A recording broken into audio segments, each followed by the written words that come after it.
With J. Robert Tracy. Today is February the 13th, 2002.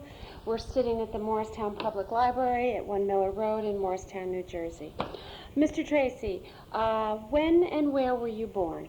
In Morristown, New Jersey.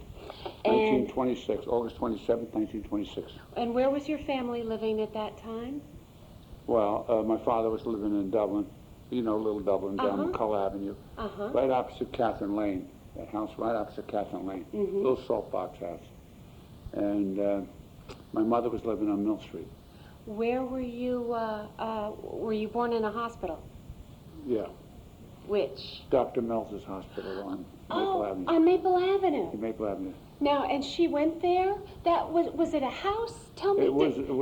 I mean, obviously you don't remember, but what you know of it. Yes, I do. I Uh-huh. remember, yeah. It was a house type, you know, but it was called the hospital, the private hospital, Dr. Mills's private hospital. Was he a general physician or an obstetrician? He was not only general physician or, you know, but he was also mayor of Morristown. Oh, was he? Yeah, he was the mayor of Morristown at one time. Dr. Mills was. Do you know how long the hospital was there on Where on Maple Avenue was it? Right where the parking deck is now. Oh, that far down? That far down, yeah. Right Okay. where the parking deck. And do you know how long it was there, or thereabouts? 30 years, 40 years. Okay. Now, your parents' names? My father's name was Robert Joseph Tracy, and my mother's name was Jane Gogarty. Gogarty. Gougherty. Now, were they, where were they born? Were they? My father was born in Dover. My mother was born in Morristown. Why, do you know then your grandparents, your father's father, what he was doing in Dover? Did he make a living? My father's, some of them were born, my uncles were born in Ireland. You know, and my father was born here, you know. So it was his father then, your grandfather that came over? Yeah, my grandfather and grandmother came from Tipperary. Do you know what their names were? Well, our name is really Tracy, Treacy. But you know, it's a long story. They left them on the streets. You know, my mother and father, my grandmother and grandfather. You know, just left them, went back to Ireland. Oh my! And left them there. They were going to put them in an orphanage. And, so they were young. Kids, young kids, about 5 or 6 of them. Oh my goodness! Yeah, and so the Irish down there at that time, they got them all together, and they called they sent for a woman called Mary Daniels. Who was that? Who was an aunt, and she was a little bit of a woman, diminutive woman, a maiden woman, never married, and she came over and raised my father and all brothers and sisters. Really? Yeah. Oh my goodness! Yeah. How did she support them? She was a seamstress. So she did sewing. Sewing, and my father went to the 4th grade school, and he used to call us the richest 4 miles in the world, you know, down Madison Avenue. And he used to say he used to take a handle basket and deliver all the groceries and fruit and vegetables. His uncle had a store, which was my uncle too, but my great uncle, he was his regular uncle. It was his mother's. Where was the store? The store was on right behind Market Street, right where Epstein's, you know, around the corner, right there. Right there? Fresh fruit and vegetables. It used to be a sign there, Lindop Brothers Market. What was it? Lindop, Lindops. Oh, and that was your uncle? That was my uncle. Yeah. Now, do you know, did your father have much education? Doesn't probably sound like he had. 4th grade. That's it. That's it. Did he go to work? Yeah, he went to work. Yeah, As a very young. He was he did all kinds of work. His last job was, before he passed on, was he took care of the parking meters out here in Morristown. And but he started out as a boxer, as a fighter. So did I. He fought. Very, very handsome man. Very handsome man. They used to say that his sister and him were the handsomest and most beautiful girls that ever walked the streets of Morristown. Oh, isn't that nice? Now, how old was your father when you were born? Oh God, see, that's hard to tell. I was born in 1926. My father, maybe he was in his roughly? late 20s. Okay, so he was still a pretty young man. Yeah. Now, and do you know about then where he was working when he was living in Dublin? Yeah, well, when he was living in Dublin, he worked, as a child, he worked for his uncle, Lindop Brothers Market. And then he got into selling, he was a salesman. He was a boxer, and he fought, was a club fighter. He used to call him club fighter. Yep. He was very, very good, very good, excellent. But he was a very, very devout and religious man. And he wouldn't, he wouldn't, if you said that you could take him, he would, back off, you know what I mean? Only in the ring, you know what I mean, when he fought. But then he became a salesman for General Electric, and he sold refrigerators and washing machines and things of that nature. And then he worked in grocery stores because he started basically in the groceries, with his uncle. And he worked, it used to be the Mutual Market. He used to call it Mutual. Oh, yes, I've heard of that. You heard of that? Sure. Up on the Green in Morristown. He worked there. I think I have some photos. Yeah, he worked in the MP. Now, do you know how he met your mother? Gee, that's a good question. I know how I met my wife. Well, that's a good thing. Yeah. Let me see, how did he meet? God, isn't that something? And you don't? There's nobody around to ask. That would.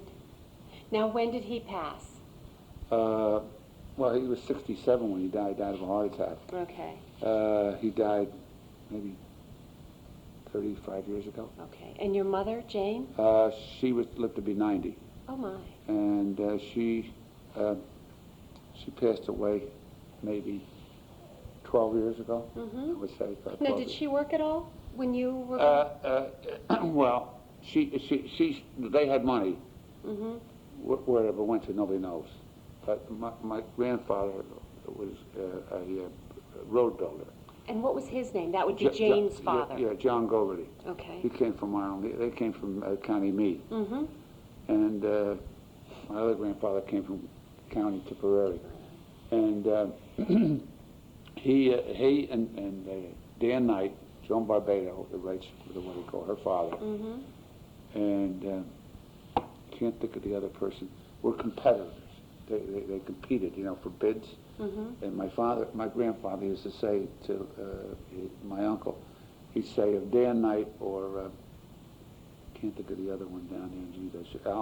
It was Alex Slavin, related to Alex Slavin, who I know very well. I was in school with Alex Slavin, his grandfather. He said if Dan Knight is there, take the bit out of your right hand pocket, and if he isn't there, take the bit out of your left hand pocket. And, so I don't know what that meant, but they were competitive. They bid. He built Morris Avenue. He built the road on Morris Avenue, and they say he could take a stone. He didn't even need a surveyor's. Take a stone, says she's 2 inches there, a half inch over there. Means more. And they say he was very brilliant, very smart in that way. But they were all drinkers, They drank a lot. He had horses. Unfortunately. And he had a draft horse that won the President's Cup called Tommy. But I would assume that he gambled a lot and drank a lot. I really don't know.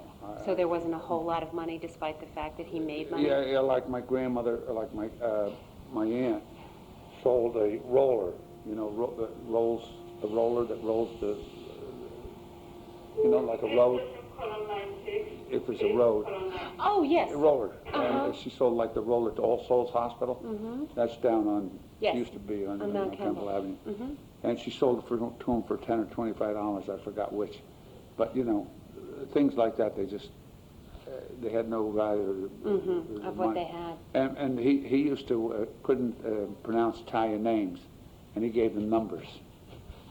Number 22 or 17 or 1 or, he knew them by numbers, but he couldn't. Now, did your mother live with him when you were born, then?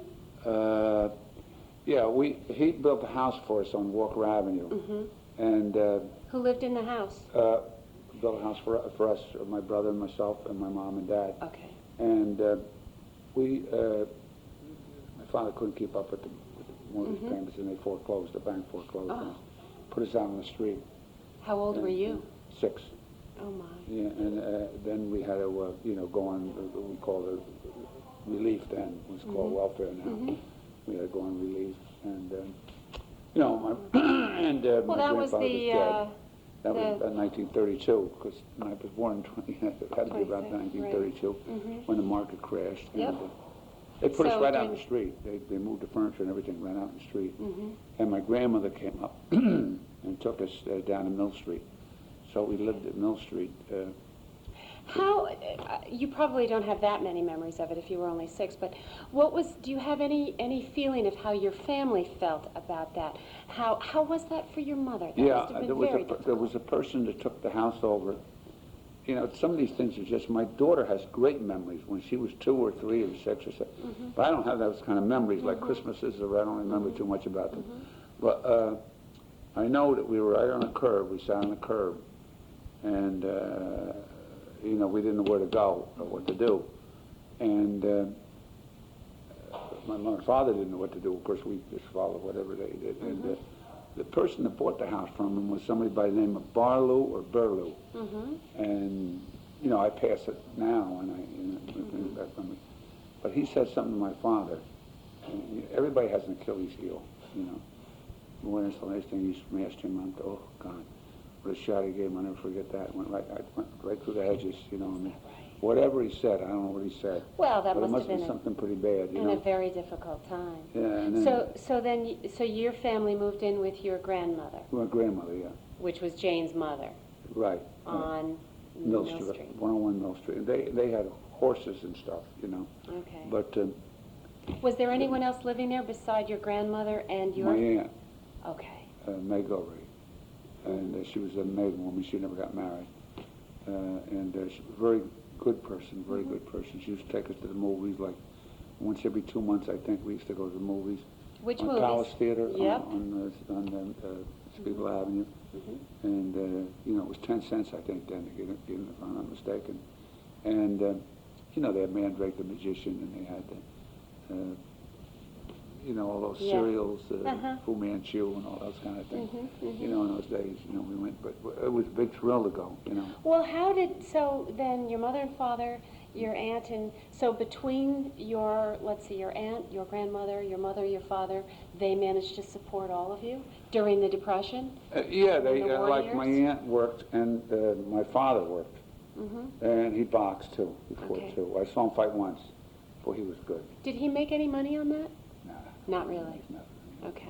They just, they made enough to put some bread on the table. We used to go down and get the coal from, we used to go down to Corey Road, and walk in there where that poor little boy was killed. Yeah. And we get the anthracite coal that flew off, when it would come. Oh, is that right? Yeah. Off the trains? Off the trains, yeah. Oh, just to And save some money. We used to wheel it home. And then we used to take the coal from the ashes, and we had a screen, and we used to throw the ashes against the screen, and what went through was ashes. And we dump it way in the back. They had a long backyard. And then, of course, the good coals would fall, and we'd use those coals over again. And then we had a coal stove to heat the house up in the kitchen. And we had I don't know, it's a funny shape, where we used to put the coal, from the coal bin, and then put it. I can hear that coal now going into the coal bin, when the coal truck came. And of course, we used to have ice. We had an ice box. Did you have it delivered? By whom? Who was your ice man? Do you remember? Ellis, his name was. Ellis. His name was There were Ellis. a few of them. And, pardon me? There were a few of them in town, or that serviced the He whole used town. to carry, he was a redhead fellow. And you'd put in the window, whether you want 25 cents worth of ice, or 50 cents worth of ice, or 10 cents worth of ice, or whatever, you would turn it so he would know how much ice to bring in. He wouldn't have to come and knock on the door and go back into the ice truck again. And how often did they deliver? I think they delivered about once every 3 days, if I'm not mistaken. I And could that be was wrong. enough to last. That was enough to last, 25 cents worth of ice to keep the, milk cold. The milk used to be delivered. You would have it delivered daily? Yeah, delivered, And Now, what about shopping, groceries? Did you go every couple days? Did your kids go? Did your mom go? How was that? Well, there were different things. We used to wait in line, you know what I mean, to get food. And there was also, we used to go, my brother and I used to go behind the Park Square building up here, 10 Park Place. Okay. We call it the Park Square building. I don't know, I don't know that. Mm-hmm. And we would get magazines and newspapers and bottles, not cans, but bottles, and we would sell them for so much, and a penny a piece or whatever it was. But we would get some money there, and all the money that I would get, like when I got older, I was playing football, baseball, and basketball in high school, and my father says, well, if you can do that, you can work too. And I worked on, him and my uncle had a fruit and vegetable wagon, and I worked on the fruit and vegetable wagon. I used to get a quarter a week, 5 cents a day. And we used to go to Farmers Market in Newark. We used to go to Fulton Fish Market on Fulton Street in New York to fish on Thursdays. And I never brought, I wouldn't tell this to my grandchildren, but I never broke a book, never brought a book home. In fact, I didn't graduate from high school. Oh. I never graduated high school. You know, they wanted me to, but I went in the Navy, and then... It was a different time. It was a different era. It was a different time, yeah. So where did this fruit and vegetable stand, wagon go? Where did you... Oh, we used to go to a Day's restaurant here in Morristown.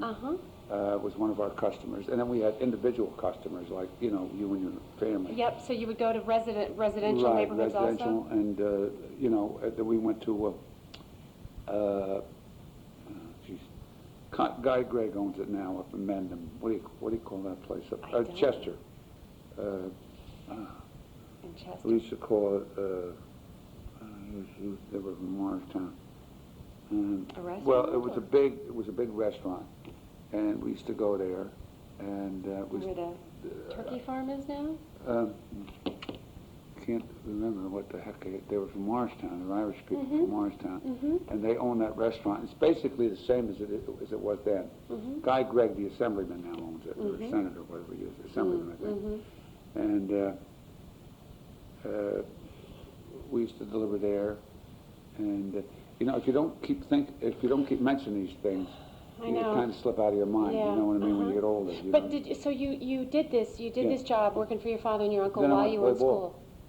And went to school and played ball too. Okay. And every night when I come home, before we, you know, work down doing the cabbage, you know what I mean, the cauliflower, and getting the you know, getting the produce ready. Getting it ready.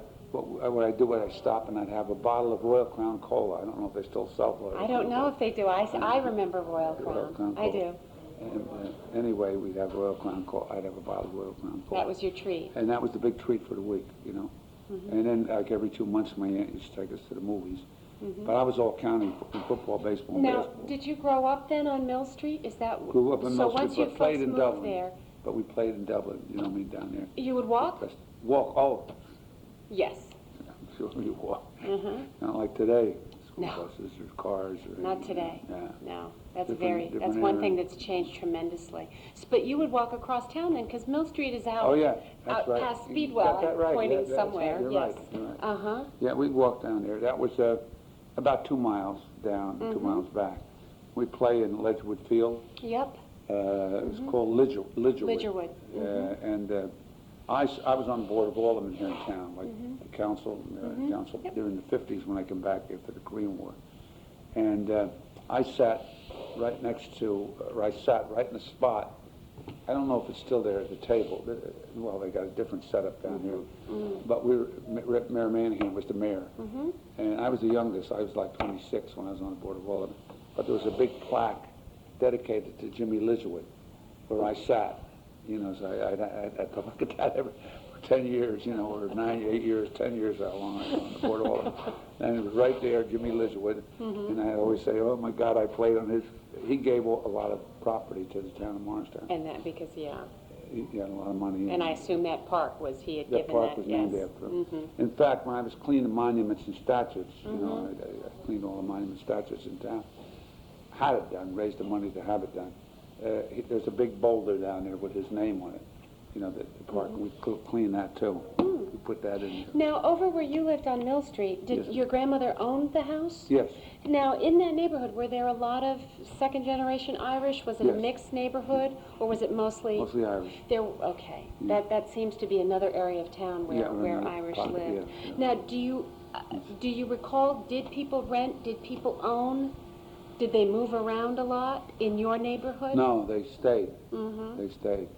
You know, it was like in Madison or Garfield. Mm-hmm. I don't know where you're from. Where you from? California. Well, no, I live up Oh. in Sparta now. But Oh, well, yeah. okay. Mhm. I'm not Well, from if you know, Morris if you County. know, you don't hear it. Well, if you went to Garfield, you'd see 3 and 4 generations in the same Area. local, you know, the same Neighborhood. area. Mm-hmm. You know, they would. Is that how it was over on Mill Street? That's the way it was. What in other Mill Street. streets beside Mill Street in that area were your neighborhood, an Irish neighborhood? Okay, it was Sherman Park, Uh-huh. Kemmer Avenue, Okay. Hazlitt Street, Mm-hmm. Cleveland Street. That was all pretty much. Pretty much Irish? Irish, and then the fringe started with the Italian, moved close to it, you know. Mm-hmm. And like if you ride down Spiegel Avenue now, you see a lot of Latinos, Mm-hmm. which doesn't bother me. It bothers a lot of people. But I can remember growing up, we hung down Dublin. You know what I mean? Where a cop used to roll a ball down the road, down the Madison Street. And if the ball came back, he could come down. If the ball then came back, he better not come down. There's some tough Irish down there. Then. Is that right? Yeah, We're there. Yeah, that's a truism. On Madison Street, Madison Street. which was sort of the heart and soul of Dublin. That was it. That was it. Madison Street was. My uncle, my father's brother, Mm-hmm. Now, what was his name? Hop Tracy. He could fight.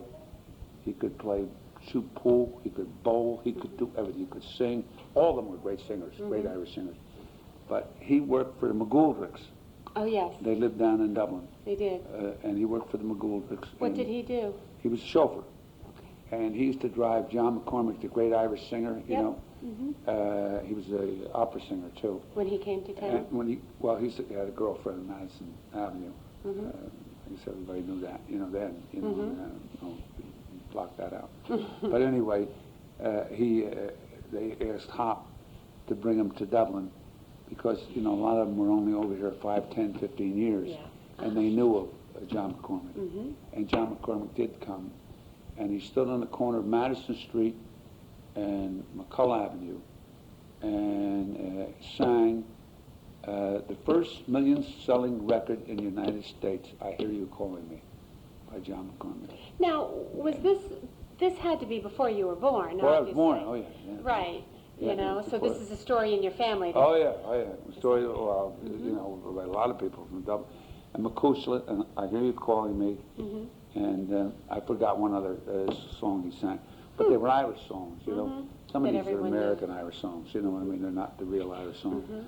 And, you know, he brought him here, and they say the tears rolled down, you know, the old story, the tears rolled down Madison Street because it's a little bit of a Yes, a hill. incline to Mhm. it. And, you know, there was, right across the street from where he sang, it was called the Beehive, and the women all, you've heard of that. I've heard of I haven't seen a picture yet, although somebody I know or someone, Tommy Sheridan has one, because there's a big, it was a tenement house, basically, is Pardon what me? it was. It was a tenement house, that's what it was, it's Yeah. called the Beehive.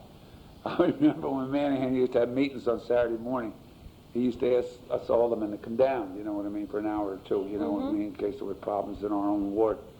And he said, Bobby, come in here. He says, Nurse O'Neill, Elizabeth Saltus O'Neill, her name is. She's complaining about the Beehive. He said, what the hell is the Beehive? What the hell is the Beehive? You know. I said, that's the, you know, where the parking lot is now. right where the parking lot is. Again, I haven't seen. Now, There was an old saying about Dublin. It is to say, let the others pave the streets. When it comes to politicians, the Irish can't be beat. Now, who built Holland Tunnel? It was William McAdoo. If it wasn't for the Irish, what the devil would we do? Now take off your shoes and stockings and let your feet go bare, for we are Dublin ruffians, and touch us if you dare. now who came up with that little little bit of poetry. We all said it. Really? I don't know who came up with it, you know, I mean, like, I don't know who wrote that song, I Hear You Calling Me, but I know John McCormick sang it, you know. Now, Elizabeth Saltis O'Neill, you had mentioned her. Let me mention one thing about Elizabeth Saltis O'Neill. She was called the lady in waiting. That means she was a midwife. Right. And she used to deliver a lot of the children down there, you know what I mean, in Dublin, in that section of Dublin. And she had, when you...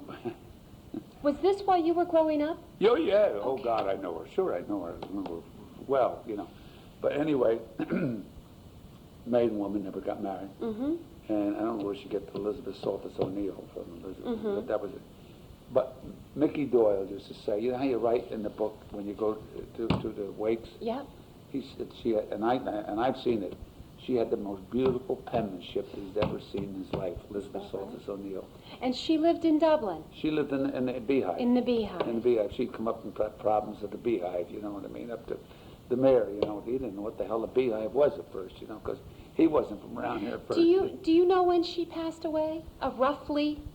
I mean, 1942, No, I'm going to say she passed away in the 60s, early 60s. I'd like to see if I could find her obituary. Yeah. I've asked one or two people, but they're younger, and they don't remember her. Oh, God, I remember her, yeah. But they're probably only in their early 60s. The Morongs that lived down on Dublin. Donald Morong?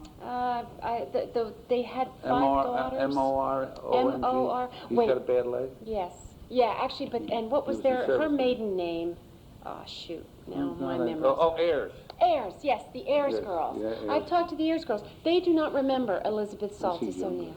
Yeah, that's He's younger than me, you know. That's- He was in service with me, and I her belonged to- husband. Yeah. Okay, And right. when we named the armory after O'Donnell, after Billy O'Donnell. Yep. But anyway, there was a woman that lived. I always wanted to get in her house, and I finally did. You know, when I was campaigning for mayor or alderman or something. But there was one called Mary Murphy, and she lived the second house in. If you were going down Madison Street, on Madison Street, facing Madison Street, second house in from McCullough Avenue on the right-hand side. So you're going down the hill, and it was recessed a little bit, the house, and it was made out of stone. And most of the Irish people told me, you know what I mean, at that time, it was a typical looking house that you would find, you know, In Ireland. In Galloway, County Clare, County Tipperary. That was at Mary Murphy's house. And she lived there all by herself. She was a seamstress too, like my grandmother. And Mary Murphy went to all the wakes, the Doyles. And I don't know whether you could put this in or not. You'd have to ask Mickey Doyle. But when somebody passed on and she came, that meant that that person went to heaven. There was not. Was that the legend? That's the legend. But Mary Murphy, if Mary Murphy didn't Showed come, up at your... you would go. You went the other way. That's a great story. So I'll never forget. It's the truth. When my dad died, God be good to him, and I was really heartbroken. You know, and today you go to a wake and they're laughing and talking. It's like a party. You know, I mean, you know that yourself. Yes. But when my dad died, my brother and I were standing there, you know, as you're supposed to. Yes. You know, now people are wandering all around. You can't, find out who to offer your the condolences. family is. And I give a lot of eulogies. I give more eulogies than anybody, I think, in town. And gave many of them in Doyle's. And I'm standing there with my brother, and I said, what are them two nuns laughing about, you know? And I've used it in a eulogy, you know. And they finally came up to the bear, and they knelt down, and they said a couple of Aves, you know, for my dad. And then they came over and said to my brother and I, they said, isn't it wonderful? He crossed the gold line like you did many times, Mom. He's home. He's in heaven. So you don't have to worry, Mom. You know what I mean? You girls, you know what I mean? You boys. Your dad is looking down on us in a lot better place than we are here today. How'd that make you feel, huh? Yeah. But Pretty nice. it made, I don't know if it's going to make you people, you know, I mean, feeling better.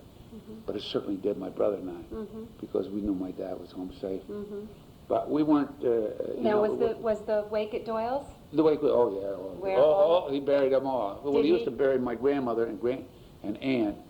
I don't know my grandfathers. I didn't know any of them. But they used to bury them from the house. my grandmother and aunt were buried from Mill Street. Right So down the there. wake would be at the house? The wake would right be at in the the house. front And you have parlor. to sit all night. Yes. You have to stay all night. You couldn't, leave them alone. Funny thing, huh? When did that tradition that you're aware of? Okay, I'll tell you when it's changed. Let me see, because I was in the Navy in World War II, and then I was at Boston. I was in the National Guard, and then I went in the Army during the Korean War. And my grandmother died, and my aunt and grandmother died around 47. No, let's see, 40. I come home in 46 from the Navy, and my grandmother died when I came back from overseas. When I came back from Okinawa, and they flew me home. I was a boxer. I boxed on the ship, and they went overboard for me. And the skipper wanted to make sure I had enough money. And it was a cruiser. It wasn't a small ship. It was a big ship. And but I got in good with him. But I was only a seaman. Gunner's mate. And we went home, and the wake was at the house. And I remember Marco Sterone was the mayor of Morristown. I know the name. Yeah, Marco was the mayor of Morristown. And he was sitting with his back to the casket. I remember walking in the door, and I was so damn mad at Marco. Marco lived around the corner. And in the early 40s, 41, I campaigned for him when he was running for, he handed out circulars and stuff, when he was running for mayor, or alderman. And it burnt me up, but my grandmother was waked there, and then my aunt died in 48, and she was waked there. I'd say I come back in 52 from the Second War, and I think about in 53 or 54 that was aborted. So, and that when people started going to the funeral home? People started going to the funeral home, having it at the funeral home. Right. Now they're having that it like in churches and stuff. Right, So right. all kinds of different. And now, over on Mill Street, was it, as far as like the economic status, did they share a similar, was it mostly a blue-collar neighborhood? Now, certainly Dublin appears to me to be very much of a blue-collar neighborhood. It was the same. Pretty much Pretty all, much the same, most, I mean, like you said, the McGoldricks, Yeah. they did pretty well, Yeah, I guess. they had the story about them too, that say for instance you had a car and you needed money, and you had insurance on the car. I'd take your car, give it to Hop would give it to one of the McGoldricks would give it to Tommy Sheridan, somebody tortured, and you get the money, The McGoldricks were connivers, They were Played both sides. And my uncle. Which wasn't unusual, from some of the, from And some. my uncle was, I liked him, but, Hop. yeah, What was his real name? Don't tell me Hop was his. John Hobson Tracy. Okay, that's where it comes And there were three brothers went in the service. They all went in the 29th Division. That's my dad's rank, 29th Division rank. And he would. I remember going down to Dublin with him one day. He wanted to drive through at night, and it was dark, and the Murphys were walking on the street, and the Callahans were walking on the street, and Joe Callahan only had like a sweater like this, and he said, "Come here, Joe Callahan, you old son of a, what the hell are you doing walking with what he going?" He took his beautiful camel hair coat off. He was a horseman. They hold the horse back and then let him go. You know what I mean? Yes, I do. And all that kind of stuff. And he took his coat and gave it to what do you call? And he would call my dad, Mouse Dempsey, and my aunt. And Mouse and my aunt would put the money on. He said, "We're holding the horse back. We'd hold the horse back. There's odds of them be about 30 to 1. Put all the money you can beg, borrow, steal right on his nose. Not to come in, place or show, to win. You know what I mean?" And my aunt bought her house down in Madison with the money. My father where wouldn't did play. these horses run, or where did they race? Harvey de Graw, Maryland. Laurel, Maryland. Okay, so a distance away. Down in Florida. He traveled all over the world. Yeah. He traveled all over the world. Now, were there so many of the neighborhoods in Morristown were really very insular. That's where kids played. You stayed in the neighborhood. Were there conflicts among various neighborhoods? Was there any sections of town that say Irish kids didn't go, or anything like that you remember? Well, no, because, I mean, like, I played basketball in the Jewish Center, and I was telling somebody the other day, we were, you know, parked there right by Charlotte, it used to be Charlotte's Drug Store, where Gene Charlotte, you know, Yep, I know. you know. And I said, you know, there's a basketball court there. I used to play there in the Jewish Center. So I got along with the Jewish people. And But as far as in general, more, not that you ever knew. I don't think we had any, I didn't, and, you know, it was not that her, the only thing is, and of course, knock this out, I'm sure you would. There was we used to call them colored years ago, yes. Negroes, you know. Once in a while it slips. You know? Yeah. Bob, you're not being politically correct. Yeah, I know, but you know, it slipped. it's what folks were called, colored, yes. He used to wear a hat with we used to call them fedoras. Oh, a fedora, yes. Hat. And it was, one side was clipped up, and he had a nice mustache, and he took pictures. He was a photographer like O'Neill and John Bell is now, and you know, the guys from the record. And an Irish girl, I don't want to mention her name, but went out with a Negro fellow, or a black fellow, you know, African American. There you go. I want to make sure I'm right. And the guys from Dublin, God, they put him in a hospital for about a month. Really? They put him in a hospital for about a month. Oh yeah. What about the girl? Anything happened to her? Any repercussions? If any girl ever went out with an Afro-American, called Negroes in those days, that a white guy knew it. Any white guy, even the lowest trash, you know, would never go with that girl. Would have nothing to do with it. So there was still that feeling in your era. Yeah. Well, the feeling was even within the whites, because I married an Italian girl and I'm Irish, and my father-in-law and mother-in-law both came from Italy, a place called Genoa. Not Genoa, Genoa. It's right in the instep of the boot, right across from Sicily. And my father said to my wife, he said, "What's the matter, man? Could you find a good Italian boy?" I said, "Irish are no good. They're no good. They're stupid. The Irish are stupid, you know." And my father really felt the same way. Only my wife was a beautiful girl, beautiful. Now she's still married 53 years, beautiful girl. And she's working the VA today, up at where she volunteers up there. And I volunteer down Lyons. I'm down Lyons most of the time. But, I mean, were the objections, were they serious? Or were they, they were. Serious. Because Pat Ayers says the same thing, that she married outside the faith. Oh, yeah. And her family was unhappy. My son-in-law's father was, if he don't make it up there, nobody is. The way he takes care of his wife and the way he takes care of his kids, his face was all shot up, you know what I mean, during the war. It's terrible, you know, and thank God I didn't get it up, you know what I mean, up here much, you know what I mean, a little bit, you know what I mean, but not like, his face is absolutely terrible. And he had cancer of the throat. He went in, told nobody, and had it operated on. He takes care of his wife, has cerebral palsy or multiple sclerosis or whatever she's got down in Florida. Wonderful guy, but he married a Protestant girl, and his mother disowned him. Oh, how sad. Disowned him. Can you believe that? No, in these days it's very difficult, and yet it was not unusual back then?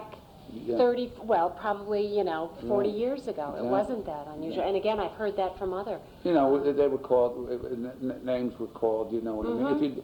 In other words, everybody didn't get along with everybody, but I don't think that there was that racial in Morristown, I would say. I mean, I can't say much more out of Morristown, but when I boxed, I didn't see it much either. You know, I fought the black guys. No, and actually, I mean, I've interviewed some of the older black members of the community, and although there were a couple of places that they really could not go in, Thodies. Thodies, yeah. And there was another place where they were definitely not welcome. Days restaurant? Yeah, although a lot of them worked for Days. They did. They really, You're right. they don't have a lot of animosity about growing up, that racially most folks managed to get along, or at least to hide a lot of the ugliness. Their memories of Morristown, I think, are just as good or just as positive as a lot of other people. Yeah, I grew up with them all. Chris Fletcher, whose son played for the San Diego Chargers, he played basketball. We never scored a point the whole year. And then I was getting letters, the next victory letters, whatever they call them, the next year at state.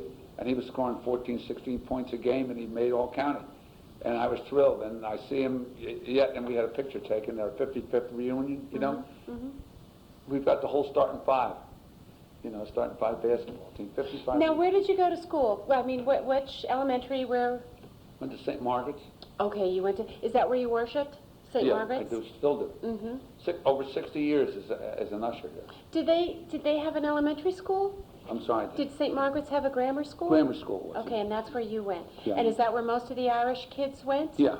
In that? From there, from that section. Okay. Then that was both Italian and Irish? Italian Irish mix. St. Margaret's was, whereas Assumption was pretty much Irish. Yes, yes, pretty much Irish. Although they did get people from other communities, I understand, worshiping at Assumption. At Assumption? Yeah.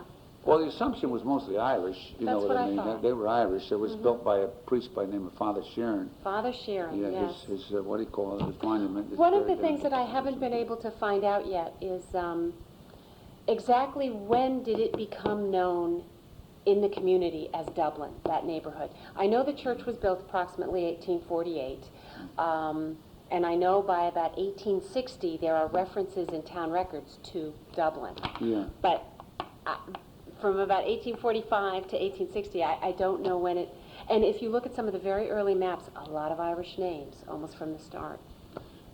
Well, you know, there was of course, you know about the famine in Ireland. Yes, of and course. That drew, you know what I mean? And it's It just did. like a lot of people from Latinos now, Yes. Colombia, they come from the same area, same towns and so forth and so on. And I was postmaster here for 30 years, and I had a lot of Indians working for me by the name Patels. And that was the section they came from, even though it was their last name, Is that Patel, right? India. So, you know, one would write to the other. You know, it's great here, you know, gold in the streets, there's gold on the streets and silver on the table, everything. But, so I think that, like, a lot of the Italians came from a section called Monte Scalios. And a lot of people from Ireland came from a section called County, 126 Southern County, called Tipperary. Yeah, I've seen Yeah, Tips. some evidence of that. And they call it Tips. But when the church was built, Father Sheeran came to the bishop, and I guess he was in North End. I think we were in the North Diocese. Yes, now we're in the Patterson. you were. And you got a good memory. You really studied. And he asked the bishop if he was after he was called a Civil War priest. He administered Yes. both the blue and the gray, and there's a bestseller. He was a bestseller. about him. He was the chaplain. Pardon me? He was a chaplain. Yeah. And he said that, do you have a place for me? You know, some priests still ask that question, you know, believe it or not. And he said, well, he said, I don't think I do, Father. He said, but he said, if I do, I'll get in touch with you. And he was leaving, just leaving. He said, come on back. He said, there's a bunch of Irish. He said, living in Morristown. I don't think he called it Dublin. Dublin said probably Morristown. not. Probably didn't Right. then. So he said, is there a chance you could go up there and administer to them? You know what I mean? The sacraments and so forth. And he did. He built the church. You know, he built Yeah, from what I understand, Father Farmer, one of the very earliest priests, would go all the way up into Hibernia from Madison before the church in Morristown, before the real settlement, and minister quite a distance up, almost into Sussex County, I believe. Is that right? Yeah, from what little I've read. And of course, Father Flynn, Joseph Flynn, wrote the book, which is, he wrote a book on the history Dean of Flynn. Catholics in New Jersey, and he wrote the history of the Assumption Church, which is a pretty valuable, Dean Flynn, yeah.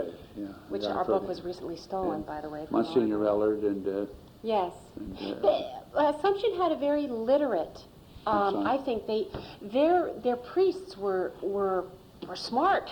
They were literate. They they worked hard. They were very passionate, it seems to me, just from what little I've read. yeah, there was a priest, Father Dugan. I Father was Dugan? Carpenter at the time, and he was in charge of the what do you call it? He was in charge of the what do you call it? Oh my God, he was in charge of the Assumption Church, and he stupidly, and I love the man, he made a mistake. he hired about 6 different contractors to build a school over there. The school that's there now? The school's there, Simpson School. That's on McCullough. McCullough. Well, I coached basketball there. I coached the girls' 7th grade team. We're in first place. Hope we stay there. It'll be a big game Sunday. You know, we have practices Friday night and Saturday. Imagine an old man like me coaching. that's great. Still coaching. But anyway, I coach them and they're good kids. And I've been coaching for years. But anyway, I built that school. I was the super on that school. And he used to have me over every morning, Father Dugan did, for breakfast. He'd say, "Come on over, Mr. Tracy, now. You got to sit down." And you remember bibs? They used to, babies used to. Yeah, sure. He had like a bib. And he had I can't remember what the hell her name, but he had her tied a bib around me too, and we'd eat Mother's Oats. Remember Mother's Oats? No. Warm cereal? Well, it was Mother's Oats. Was that the brand? I think you can still buy them, I think. I've never heard of that, well, Mother's Oats. put Mother's Oats on a little note and see if you can buy it tonight on your way home or noontime or something in one of the stores. So anyway, he said, "Now, you know, Mr. Tracy, I know you're doing a fine job over there. By God, you're doing an awful nice job." He was admiring, you know, and he said, but he says, "You know, when I stand up in the pulpit," he says, "and give one of me great sermons," he says, "I look up," he says, "you know what I mean, to God for inspiration. And he says, I see that awful stick across the beautiful stained glass window. And he says, I'd like you to do me a favor to take that stick down, you know." So I said, "Well, come on over. Let's see what type of stick you're talking about, Father." And so I went over. "That's not a stick," I said. "That's a structural member." I said, you know, that, you know. So I said, "Oh," he says, she says, "I know you could do it if you want to do it." Well, I said, "I'll have to bring an engineer and the architect in," you know what I mean? So we drove drove lag bolts through, when you had to scaffold the outside, scaffold the inside, you know what I mean, up by the pipe organ. And then, of course, there was nothing to cutting it, but it was, you know, drilling through, putting the lag bolts on and so forth and so on, so everything would hold. But he was great, you know, and we expected him to be, you know, get the Monsignor when he was 50 years, you know what I mean? And he invited me down to be the master of ceremonies when I built the stage. Had no plans. I built the stage out of whatever brains God gave me, and they weren't going to make him. Rodimer, who was not a bishop or what do you call, came, and he isn't well liked. He was the Grand Marshal before me. He had his reception when they gave us ash. There's hardly any priest there at all. You know, Yeah, actually, even what little I know. Pardon me? I've heard that also. Yeah, he's not well. Right. Now, okay, let me ask you. Oh, sure. I'm sorry. No, this is all very good. We'll be here for hours here. What about in your neighborhood? And I go between your neighborhood and Dublin. Did local stores provide goods on credit to local residents? I've heard that they did in Dublin. Yeah, there was a store right in the corner of Madison Street and what do you call? I know they did. Madison Street and McCullough Avenue. Was that Cars? Or was it called something else? I don't know what the name of it is, but as you go down Madison Street, right before you get to McCullough Avenue, right there, there was a store. That was a store. On the left. If you're going down Madison Street. Down Madison Street. Yes. You're right. You got that. Yeah, I'm learning. I have to. Yeah, you got that right. But were there many? The mutual store. There was a mutual store and there was an EMP store that used to give credit. They did. To us anyway. I can't speak about everybody else. You know, I don't know. You know what I mean? But I know my aunt, you know, used to. Were there, now again, this is probably later, but, do you recall any pawn shops in town? Pawn shops? Yeah. I've found no record of them, but I'm just curious. Pawn shops? No, I don't. Okay. All right. Let's see. What about any prominent Irish people in the community when you were a young boy? Prominent? Doctors, lawyers. Obviously, there were politicians. The Irish are a perfect example. They were successful in I told you that Morristown. story. Who built Yes, they were. They were successful in the United States in politics. Yeah. They had some basis for that. Well, they were given the Irish torture machine too, which carried a heart. They gave you a badge, you know what I mean? When you stepped off the boater, they gave you the heart, which is, you carried cement in it, you know, for the... Well, yeah, and cripples, all, yes, yeah, number of They did a lot of that. hard labor. Hard labor. Very yeah, hard labor. They were laborers, yeah. And again, if you go back earlier, most of the women, all of the women were domestic servants, were servants. Yeah, a lot of them worked down on, you know, the Twomley estate, and worked down in the Dodge estate, Yeah. and the different estates down in on Madison Avenue. I know my uncle, Uncle Mike, I think it was a mason. Was the head mason down at the Twomley estate, and you know, he was steady on the payroll, whatever he got. I don't think any of it filtered down to us, but you know, but he did. He was a head mason down there. Now, And, do you remember the Foote estate? Bob Foote, yeah, Right. Foote estate, yeah. Was Well, he they all Catholic? houses now. Pardon me? Yes. Was he Catholic? Do you know? I don't think so. No. Because he was instrumental. Monsignor Ellard used to ride down there, though. And with my he grandfather. hired, or he worked, he hired a lot of the Irish in the neighborhoods, and was instrumental in helping to found All Souls Hospital. I was on the board of directors of All Souls Hospital. Really? And my grandfather, yeah, with W. Parsons Tong, Yes. and with Eddie Broderick's father. We were the last two that spoke and begged before the Hospital Accreditation Board to keep All Souls.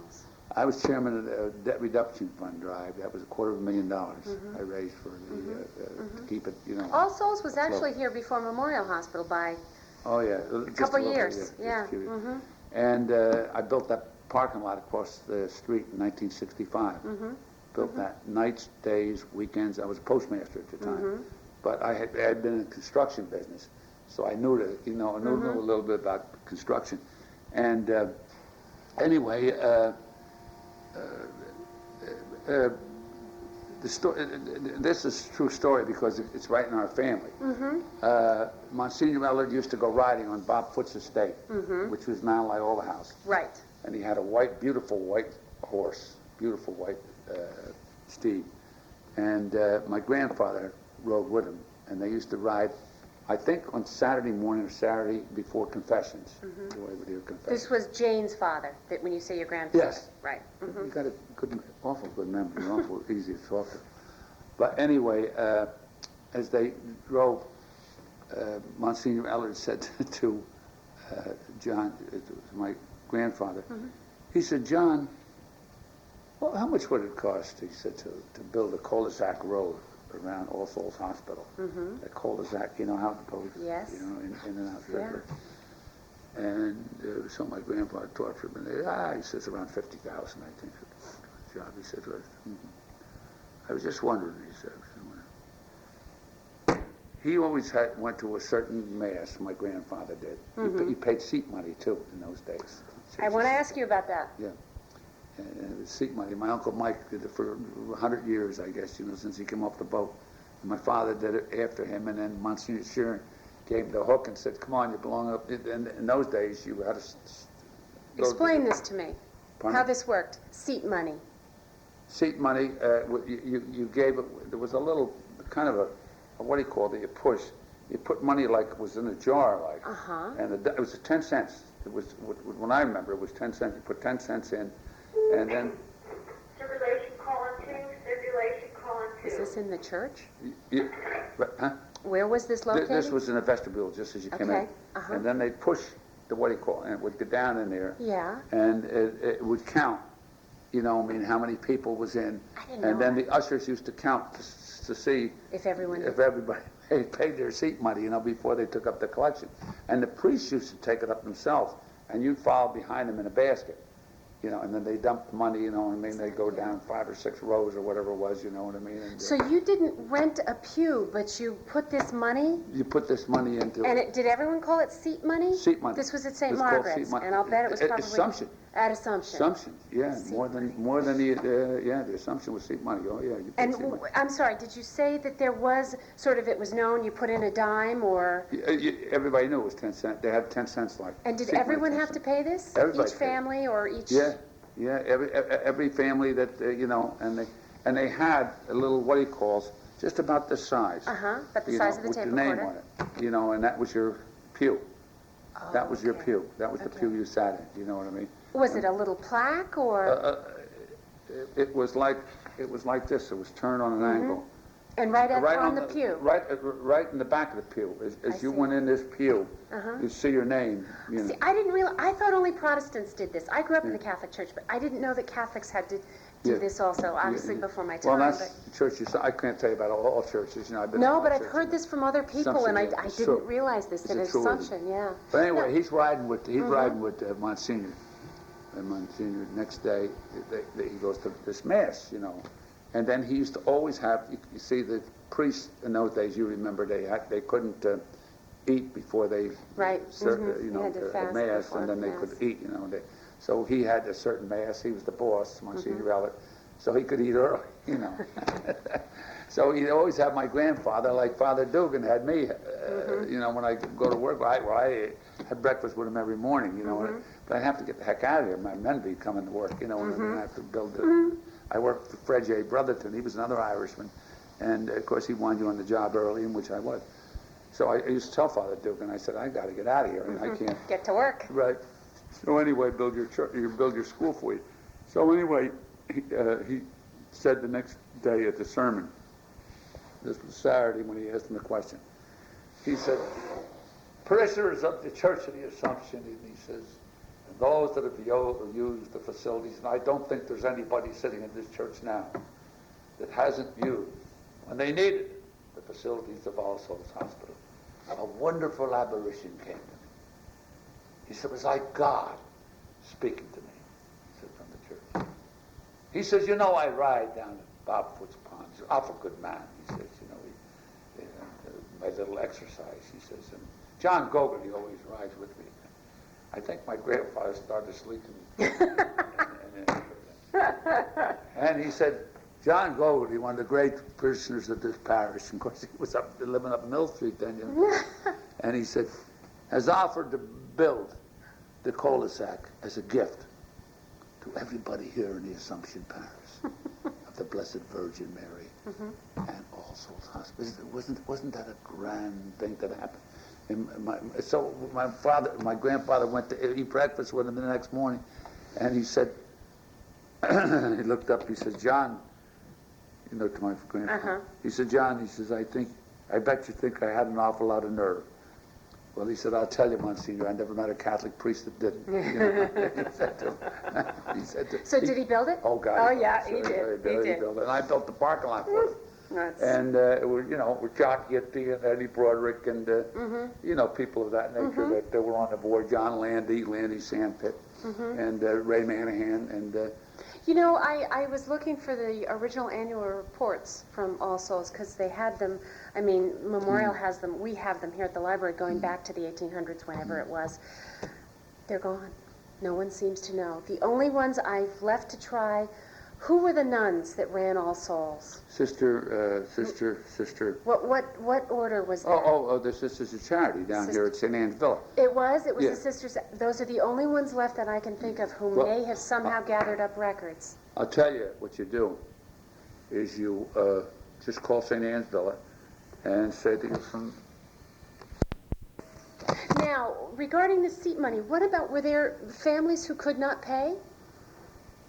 If there was, I don't know of any. Maybe my Uncle Mike let him go through. I don't know. You know, but my Uncle Mike stood there, you know. Right at the, in the at vestibule? The, what do you call it? Yeah, vestibule. Okay. And I don't know why, but my father got mad because they let my Uncle Mike go. I guess he got too old, you know?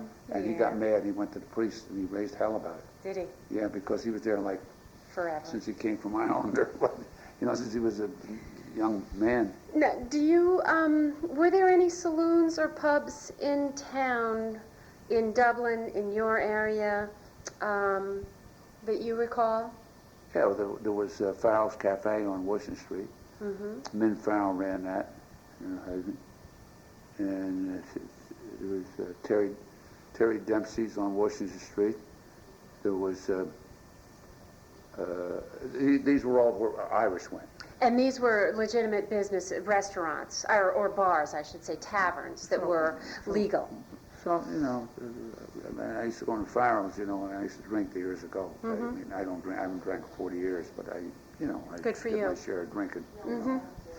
We all did, I guess. And he used to pick The up. Irish curse. Mouse Dempsey used to, Farrell. Farrell's husband, he used to pick up a coin. I got a coin. Well, anyway, he'd pick it up this way. Everybody picked it up that way. He'd pick it up this way.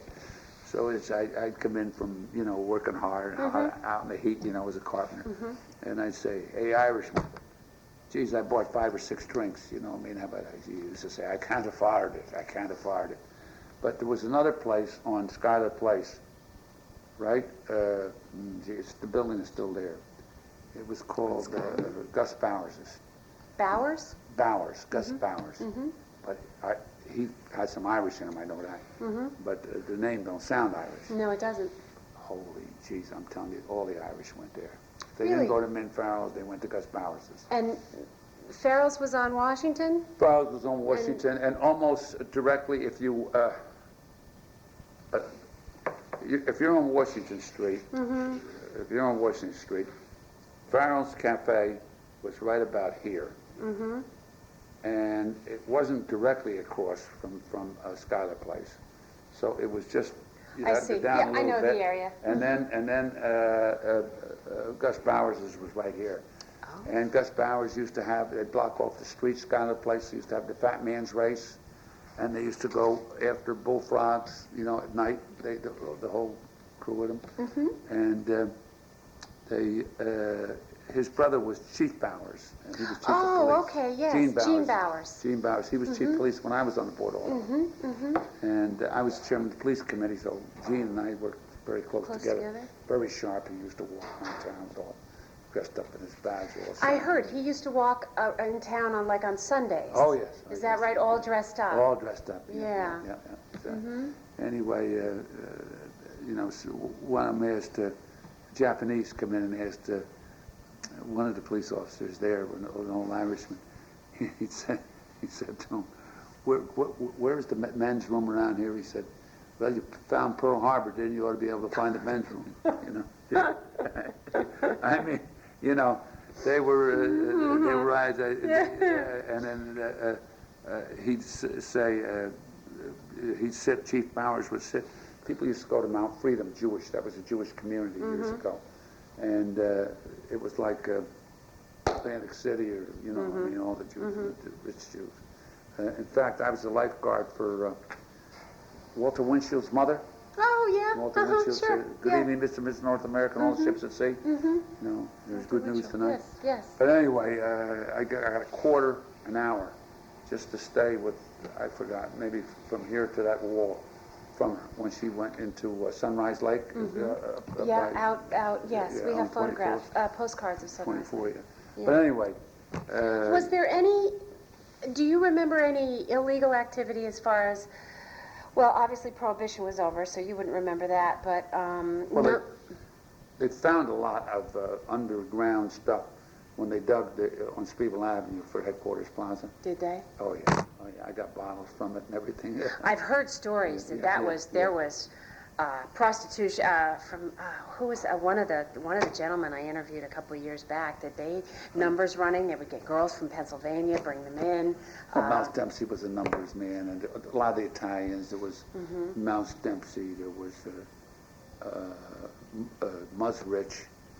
Tutchrich was the cop. His brother Muzzrich. Was he a numbers guy? Oh, he's a numbers guy.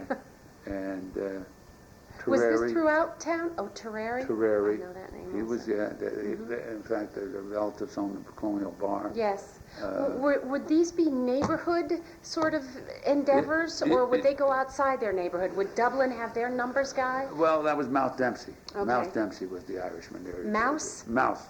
They called him Mouse Dempsey. Good-looking guy. Good-looking man. You know what I mean. Stand out in front of his bar. You know what I mean. He's not related to the Dempseys of Mary Claire and Dan She was, wasn't she Mary Claire and Dan Myers? Oh, no. That's a different Dempsey, because I believe her last name was Dempsey. Yeah. They lived on Walker Avenue. They were great. Her father was a great friend of my father. She was a cute little thing when she used to go to school, you know what I mean? And she used to walk right past our house. I know that, in fact, I'll meet him in about 45 minutes. Okay, yes, Mary Claire has given me some suggestions of people to talk to about this project. Danny Myers is a great historian from Morris Plains. Yes, from Morris Plains, He's a right. good football player, too. And all the guys that play football for Flynn, we meet on Wednesday, the second Wednesday of every month, down at Hennessy's bar. And maybe there's 20 of us, 15 of us, or whatever, and we talk mostly about what is your PSA, what was your blood pressure last time, you know what I mean? Have you had any more? My, haven't things changed?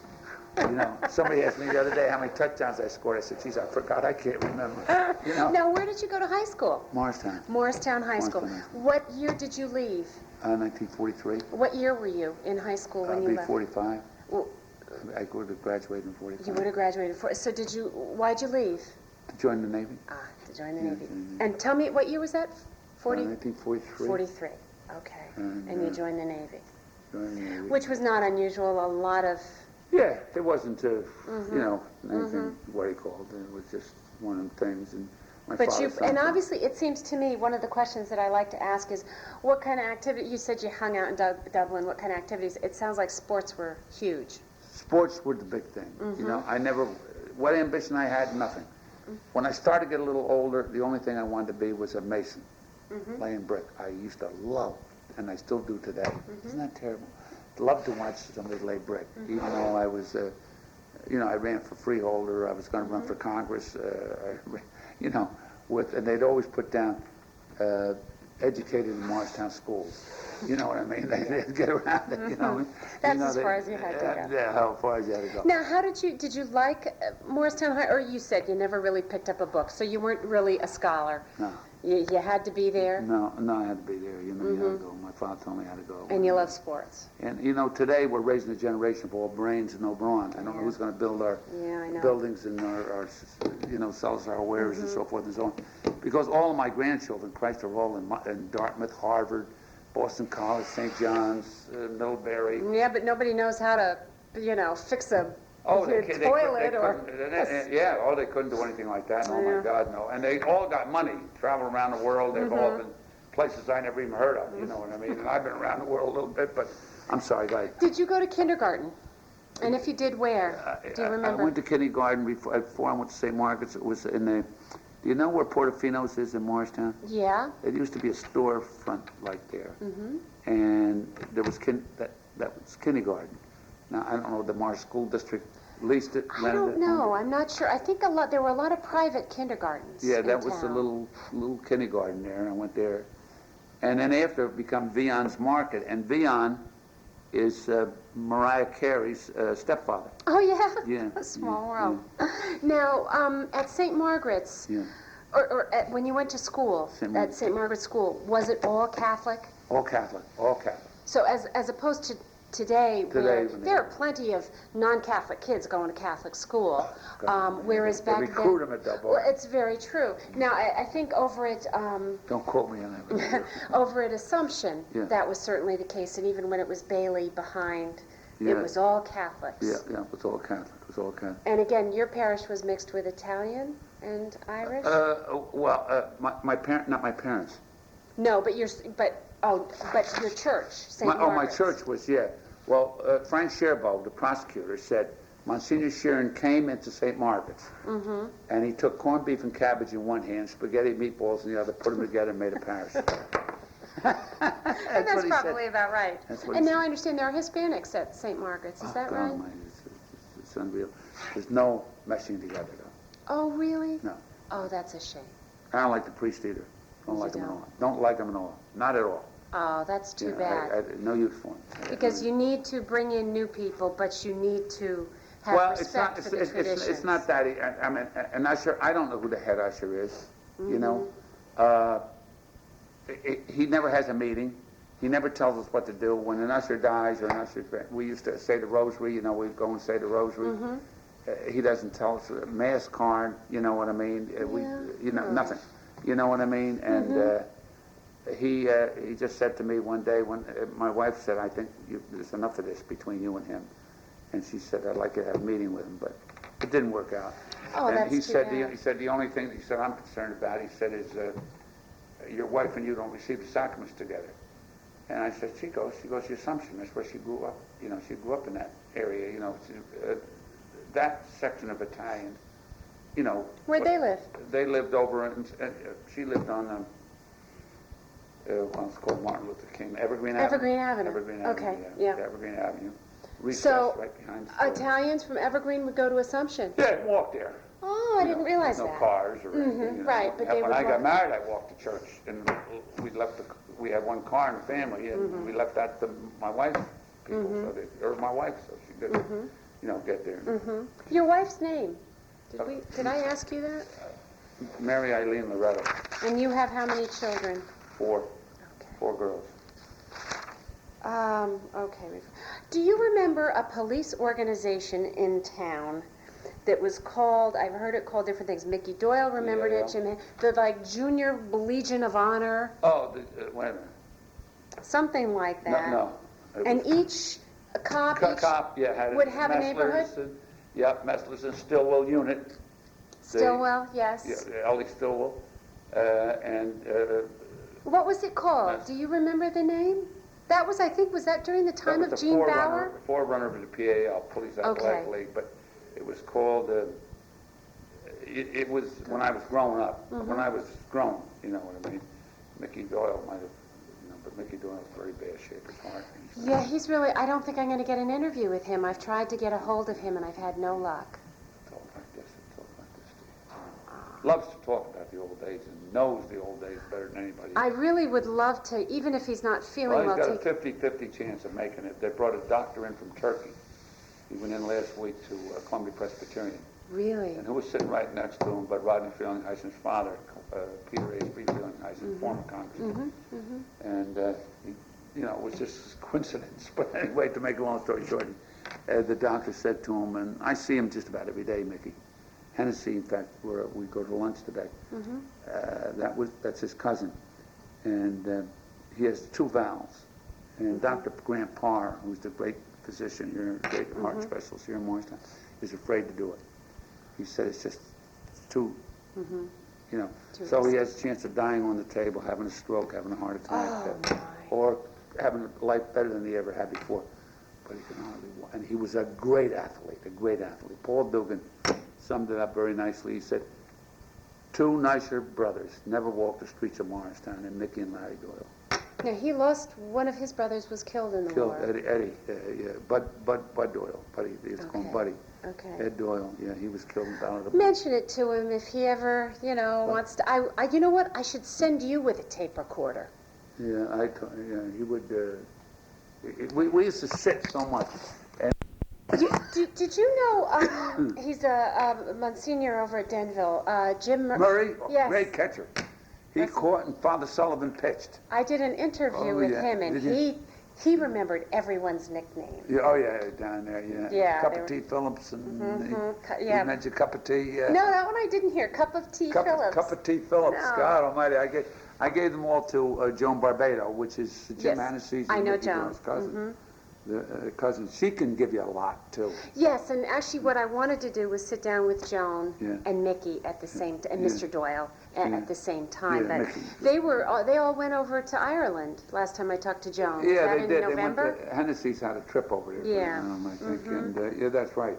They all went to Okay, what Ireland. else do I want to? So you do remember the flag, the Dublin Boys? Oh, the and Dublin Boys, hung God bless down, them, each yes. and every one. They hung down from the beehive, the railing, you know what I mean? And everybody's looking up at them, and there's soldiers, and, you know, there's a picture that, I'm sure I've I seen saw the picture from... I've seen pictures Sheridan, yeah. of the picture Yeah. of that. Yeah. Now, that beehive, that was, as I said, you describe it as a tenement? Tenement house.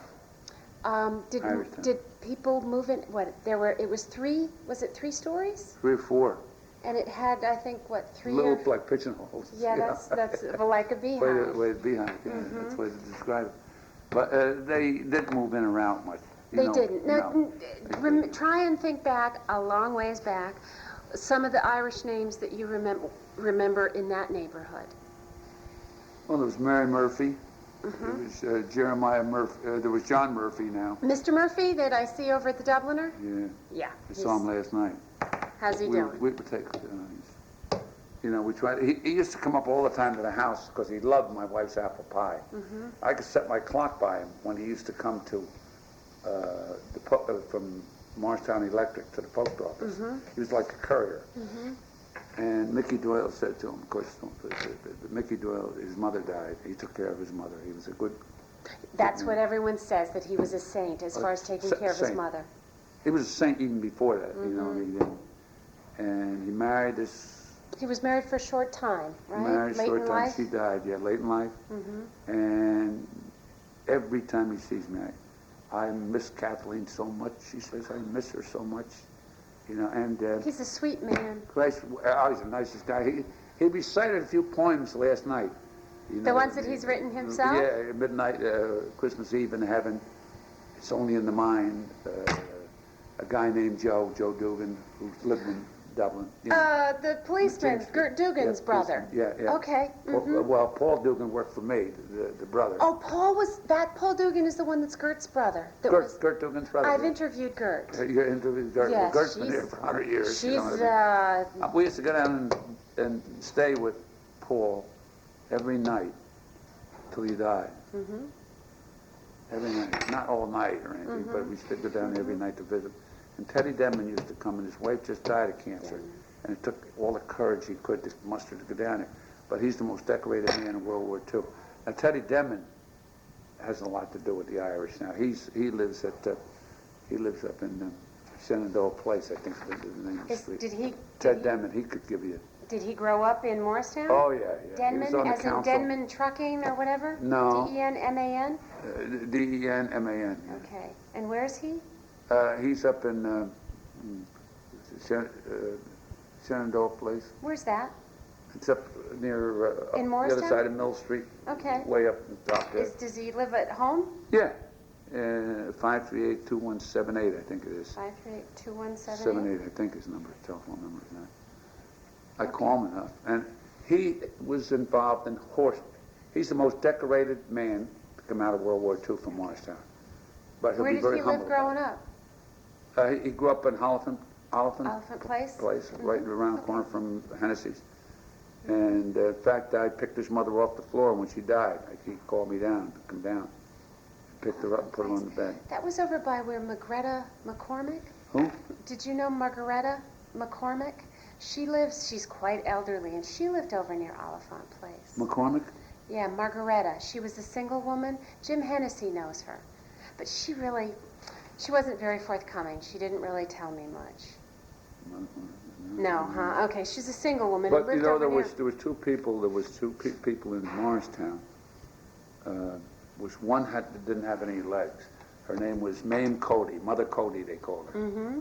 And the other guy was Tommy Davitt, two Irish. Oh, the Davitts. I've heard the name. They grew up in They grew up. He was one of the best fighters that ever came out of this town. And nicest guy in the world. Mm-hmm. Then the nuns took him in. But he and Mame Cody were named, when they used to name them years ago, I don't know who the other ones were, but they were both Irish. He was named King of Morristown and she was named Queen of Morristown. Oh, really? Mame Cody and Now, does he have any, I assume he's passed? Oh, he's probably passed. Is there any later generations that are around? Davitt. Well, Peggy Davitt was in a wedding party with me 50 years ago, 53 years ago. It's going to be kind of tough to track her down. I don't know who the hell she married a Coffee. Oh, okay. And lived down, I think she's still alive. Coffee's on South Street. Coffee's on South Street. And what was her first name? Meg? I'm sorry, what did you Peggy. say? Peggy. Okay. Yeah. And what about the Hollies? Did you know? The Hollies were related to us. They were. Cornelius Holly, who owned property very early on in Dublin, obviously before you, I'm talking the 19th century. And he was the one who became the chief of police. He was a policeman. Right. They were related. I don't know how they were related, but they were related. You know, I didn't get into that much. You know, my I'll mother, have to- when I retired, my wife, they gave me a big book. You know what I mean, to research. When you know, retired from the post office? Yeah, and you know, the book is still like just like when they gave it to me. I didn't do one thing Well, with it. that's know? why we need, this is why we're Yeah, doing I these know. kinds Well, of you know, things. I tried to because find out- otherwise it's lost. My grandmother, this leaves that Okay. we put down, but my grandmother left her children. This was in Dover. No, more right here, down here in Dublin, right Okay. down there in the corner of the end of Catherine Lane, right down there in that little salt box house. Oh, And she I'm followed sorry. Tracy. This was your oh, okay. Yeah, she followed her husband back to Jersey City, and from Jersey City they went to Ireland. And they left their children. They left the kids right on the street. That's my grandmother and grandfather. That's what they left it. And So obviously you've never had any contact with them. no. Supposedly, my grandfather threw my grandmother downstairs Oh, okay. and killed her. Oh my gosh. But they brought her back. The Lindops did. She was Lindop. They brought her back. She was a very beautiful woman. And I had her daughter was very beautiful too, which was my father's sister. And now would be her granddaughter. I haven't really known. I only met her 2 or 3 times. And she lived in Madison. She came when they, you know, when they give you your sash, they have an induction. You know what I mean? She came, and she's been friends now. She's maybe 40 years old, or 38, or 40 years old, something like that. Beautiful girl, gorgeous girl. And but anyway, that's the story, that he threw her down the stairs, and she's buried, like you were saying about. I wanted to find this out, but I can't seem to. And what was her name? Well, she was a Lindop, and then she married Tracy, but it's really Tracy. You know what I Tracy, mean? right, you said and, that. And then they got screwed up a little bit. Some call it Tracy Yeah, Taylor, that C-Y, happens, Tracy, yeah.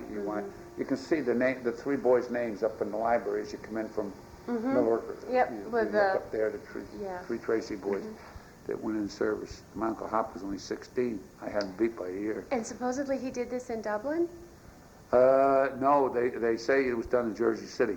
Oh, They okay. came back. Oh, she followed him there? She followed them to Jersey Left City, the and then children. they left the children and went back to Ireland. And they stayed there for I don't know how many years, but they came back. But in 1947, I was at my Uncle Hop's, Uncle Joe's house. It was on Clinton Street. And it was a call, is there a Bob Tracy there? You know what I mean? This is Bellevue Hospital, you know. So my father took the phone. My father was always the peacemaker and always the quiet one. As good as he was in the ring, he was just the opposite on the other side. He didn't have 2 nickels to rub together, but he always dressed, you know. If I came here like this, he would say, "Why didn't you wear a suit?" He'd be You know, offended. You know, and, you know, you wore, you dressed up, you know, and made sure everything here was in place and everything. And he was never, you know, the women loved him, but he never, you know, I mean, they said that he did. My mother he was a good man. But anyway, they called and they said, "Is there about Tracy?" So my Uncle Joe said, "Bobby, they want you." You know what I mean? So he grabbed the phone. He said, "Christ, our father's over in Bellevue Hospital." So Joe wasn't too interested. You know what I mean? And, I don't know where the hell he ever went to. You know what I mean? So he said, "They want us to come over. Will you go over with me?" Yeah, I'll go. So they went. And they got Hop somehow. Hop was all the damn other world, son. you know. However, they got Hop. And, you know, they say a lot of bad things about Hop, but Hop had a lot of goodness in him, too. You know, there's good and evil and all. Yeah. And so they went in, and I just remember this part of it. He was sitting way, he had cancer, I think. He had been sitting way at the end of a hall. And the 3 brothers walked in, and he said to him, he said, "Dad," he said, I said, "I know who you are."